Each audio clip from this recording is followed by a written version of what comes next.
My name's John and I do wood carving. One of the latest carvings I've done, which I did mostly for my own interests, is a humpback whale. Again, I actually got the idea from a book of carvings, and generally dimensional carvings are harder to do than maybe just say a flat frieze. You have to draw it up and you have to get all the profiles done, make sure that they're done properly. In the case of the whale, you've got obviously the top view, side view and tail view and so on. And in order to get that started, I did this one about 15 inches long to start with. I had to draw them out on the wood, the top profile, the side profile and so on.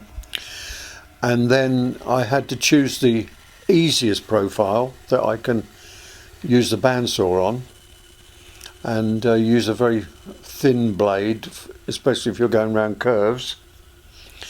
And I, as I said, use the bandsaw to cut out the profile. But then in order to do this, the next part of that profile, you have to do the side section, and especially when you've got a tail like that's going up at an angle so it looks lively, you've got a lot of bends and turns in it, and that gives you a basic shape, a very basic shape of your subject matter. And then after that it's all down to hand carving.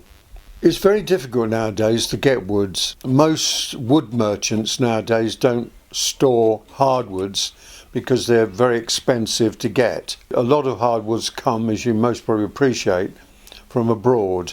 I decided to use a wood which has got a lovely grain, but it's American, it comes from American wood, and it's called tulip wood. And you can't easily get tulip wood in this country. With all carving, there is a period where you've got to research your project. In order to get it to look right, you've got to know how you're going to approach it, where you've got to start, what sort of chisel you use to do it, whether you're actually carving it so that the grain always runs the full length of the model, because especially in the case of the whale and things like that, if you did the grain going from side to side, the chances are that they will snap off easily at some stage in the future. So you always do the grain to the length of the model that you're doing. I tend to have a good range of chisels nowadays. The ones I'm using at the moment is a Swiss make called Feel, probably one of the best chisels there is on the market nowadays. I've got a full range of their chisels, and I've also got some very small hand chisels for delicate sections of the carving. You've got to make sure your chisels are always nice and sharp. The humpback whales have lines running through their bodies that run through here. I don't quite know what they do, but so I've got to put those in. Plus they have these little nodules that they have in the nose and the mouth area, and I'll show you an example on one of the sketches I put together.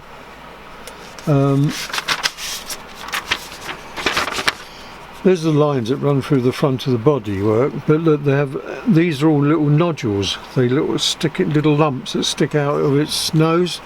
I understand, I think that they're supposed to be very sensitive and they pick up information in the sea, so you've got them all round the front there and over the top and down the sides.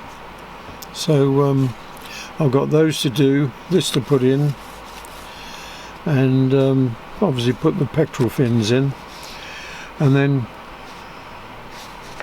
what I do normally with this, with most woods, is that I brush it with hot water, and that makes the wood expand slightly, and then when it dries off, when you rub it over again with different sandpapers, it brings the surface up very, very smooth. You notice on the humpback whale as well, they have these humps on their tail. I don't know what those a 4. I'll have to find out that. And obviously they've got them again on here. There's a hump, which they're always known for, hence the humpback whale. And yeah, so when I've finished it and sanded it all down completely and then got it over here, I've got to make some sort of structure to display it. I decided on a perspex, which I remoulded and so on, so it looks a bit like ice, so that the whale is mounted on it and looks like it's jumping over the ice, because humpback whales tend to go up to the North Pole and down south, especially when they're in the breeding season. So I thought the ice would obviously be a nice aspect of the whole whale model. If you look at the model itself, you'll see that it's very realistic, and again, a lot of people like it, so I think I was reasonably successful there.